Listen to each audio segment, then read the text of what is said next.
So earlier I said I was going to introduce you to one of my mates. So my mate, or maid, is Phasclarctos cinereus.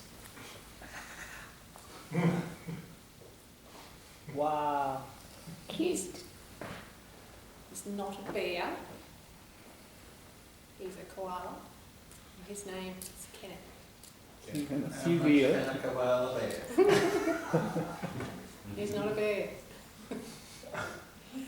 And I would love to have his lifestyle, and I'll tell you why, because I have 4 teenagers.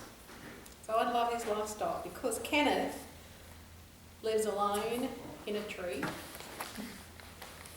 He has food at arm's reach. He sleeps for up to 18 hours of every day. Few natural enemies, and he's generally thought of as very cute. So, I don't know if you know this, but Kenneth and all other koalas, they communicate by bellowing and belching. So, without any further talking, someone who does not bellow and belch, I would like to introduce David to introduce us to speaker number 2.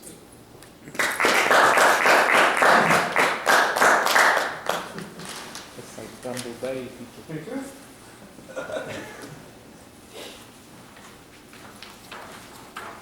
Our next speaker tonight, he's been with us about 10 years or so, and he's up to project 2 in a communicative panel. But I think he might be going through that the second time. Project 2 is organise your speech. The object of this speech is to select an appropriate outline which allows listeners to easily follow and understand your speech. Make your message clear with supporting material directly contributing to that message. Use appropriate transitions when moving from one idea to another, and create a strong opening and conclusion. The time for this speech is 5 to 7 minutes, and the title of the speech is Courage. Please welcome Allan Murray and Courage. Thanks, Allan.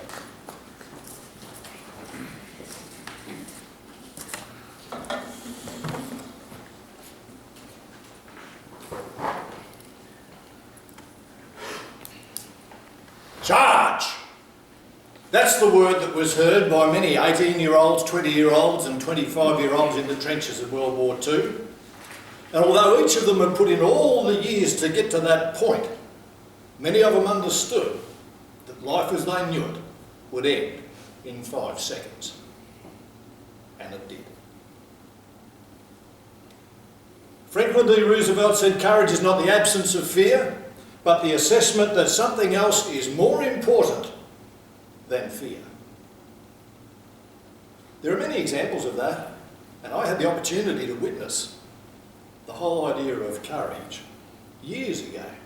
It was displayed to me by a young 12-year-old girl. She was my daughter, Renee. She didn't know it, but I'd gone along to the school swimming sports, and she was in the relay race of 50 metres. That was the leg of her race. Now, Renee was 12 years of age and she was a dancer. She'd been a dancer for 8 years by then. She was tall, slim, fair-skinned and rarely got in the water. However, without her running one of the legs, the team would have got 0 points. At least by coming fourth, they would have got some points. She didn't know I was there to watch, and I was surprised that she was even in the race. But she got up at leg number 3, and she dove in the water when the other competitor came in, and for the first 10 to 15 metres, she looked quite good. But then, her lack of experience started to show, and she slowed down, and she slowed down some more, and she was barely making headway. In fact, by the halfway mark, she looked more like a cork with arms as she went up the pool in the almost vertical position. And on the side, my tension rose because that was my daughter who was in the water. Now, they had lifesavers, but they weren't her father. And so I had my shoes off, and although I'm a poor swimmer, I was ready. If she'd have gone down and not come up, you wouldn't have seen me for dust. I'd have been in there together. But she kept coming up, and she kept heading towards the end of the pool. And I waited for her to grab hold of the rope, but she never did. And as she continued on, she got to the last 5 metres and just made it. Was that a winning swim? No. The other competitors were halfway to 3/4 of the way down the pool length by the time that she even got to the end. But you see, what I did see was courage. At any stage, she was this far away from giving up and hanging onto the rope, but then her team wouldn't have got any points, and they'd have had to come to save her.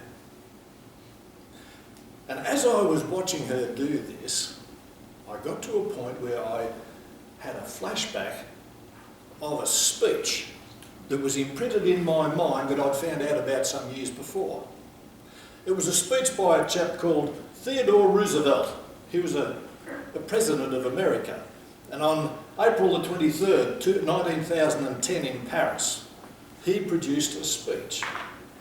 And part of it, I'm going to read to you tonight. It's my favourite speech. And here it is. It's not the critic who counts, not the man who points out how the strong man stumbled, or where the doer of deeds could have done them better. The credit belongs to the man who's actually in the arena, whose face is marred by dust and sweat and blood, but who strives valiantly. Who errs, he comes up short again and again, because there's no effort without error or shortcoming. But who actually strives to do the deeds, who knows great enthusiasms and great devotions, and who spends himself in a worthy cause, who at best knows in the end the triumph of high achievement, and who at worst, if he fails, at least fails whilst daring greatly, so that his place will never be with those cold and timid souls who know neither victory nor defeat. Courage. We see courage in so many different ways. In fact, time and again we've seen courage involving Toastmasters. Why do I say that? Toastmasters come from all sorts of different walks of life, but there comes a point where they assess that becoming competent speakers and leaders are more important than fear. And so they put themselves out in this arena so that they might practice speaking and leadership and put aside the fear until they become better and better at being the key to it all. Courage is the hallmark of doers. And doers respond to the word charge. Madam Table Topics Master. No, what are we going to say? You know.